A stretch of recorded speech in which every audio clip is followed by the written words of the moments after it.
So in this video, I want to go over some of the reasons why I chose the Apple ecosystem as my default computing system, and also the reason why I picked up each one of these different Apple products. So my main phone is an iPhone 15 Pro Max. I have two different tablets. One of them is the iPad mini 6th generation. The other one is the newest 11-inch iPad Pro. And then finally, we have the 14-inch MacBook Pro.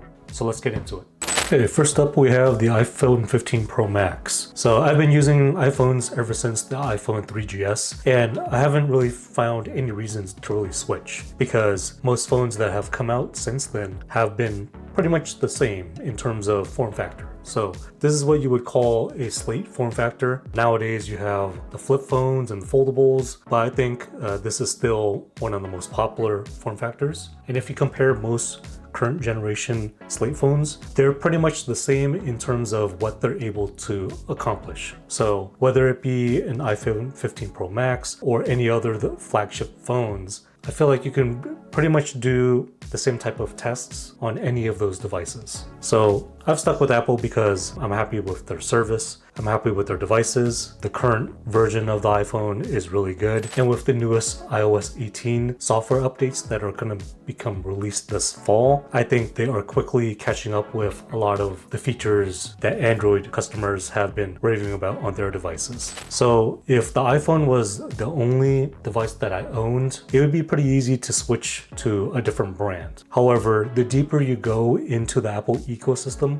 the harder it is to switch to other devices because the continuity between the devices in the ecosystem is so good. So let me just talk to you guys a little bit more about that as I talk about the 14-inch MacBook Pro. So this is my 14-inch MacBook Pro. Before I bought this, I actually tried a lot of Apple's other laptops. So I tried the 13-inch MacBook Air, the M1, the M2. I also tried the 16-inch MacBook Pro. And I settled on the 14-inch MacBook Pro because I felt like the Air models were a little bit underpowered for the price. You definitely pay a premium for that small, light form factor. And the 16-inch MacBook Pro was just too big to be a portable computer. So I felt like the 14-inch MacBook Pro had the best of both worlds. It was still compact enough to travel with, but also it has enough power where I don't have to worry about the machine being the bottleneck whenever I do any kind of work. So I managed to get this one at a really good price.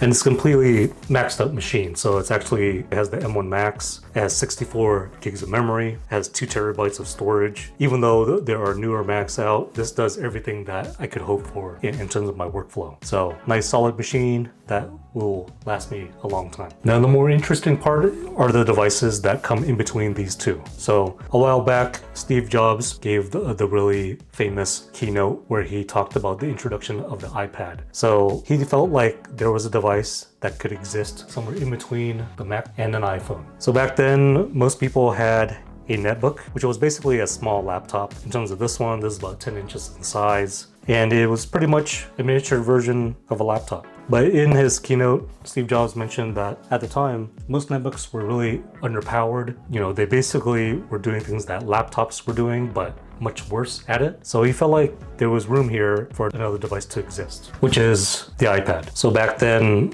of course, it didn't come in this form factor. It took many years for the iPad to become really good. But I feel like in terms of hardware, the iPads are kind of reaching their peak. This is like, Cell's final form. It is finally done. So the hardware is no longer the restriction or the bottleneck.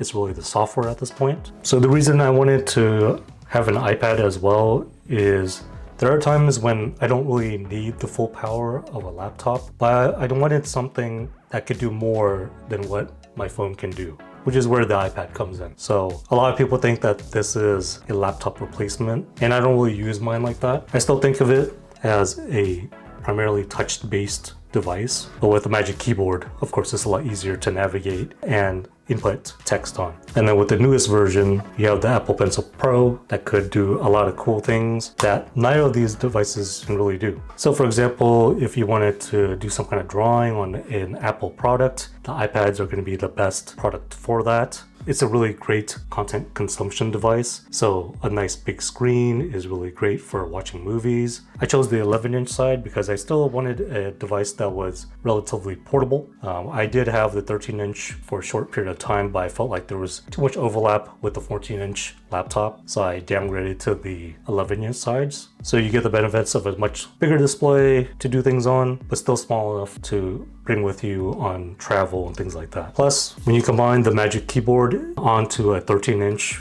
iPad, it starts to get pretty heavy, whereas the 11-inch version with the Magic Keyboard is still a very manageable weight. Last up, we have the iPad mini 6th generation. We expect Apple to update this model sometime in the fall, so it'll be interesting to see how that changes the dynamics between all of these products. This is definitely the least used Apple product that I currently have because there's a lot of overlap between these three devices right here. However, I really think that this is one of the best Apple products because it's one of the two that you can use comfortably handheld other than the iPhone. So I really use this as a reader, reading books, reading manga, graphic novels. I think this is a great device for that. But if I were looking to get rid of one of these devices, it would probably be the iPad mini, but still hanging on to it just because I really love the form factor. So once you start going beyond just the iPhone, even if you only have two Apple products, or in this case, if you have more than two, it gets really hard to exit the Apple ecosystem just because all of these devices work really well with each other. One of the things I really love about using Apple products together is the continuity feature. So for example, if I'm doing something on my iPhone,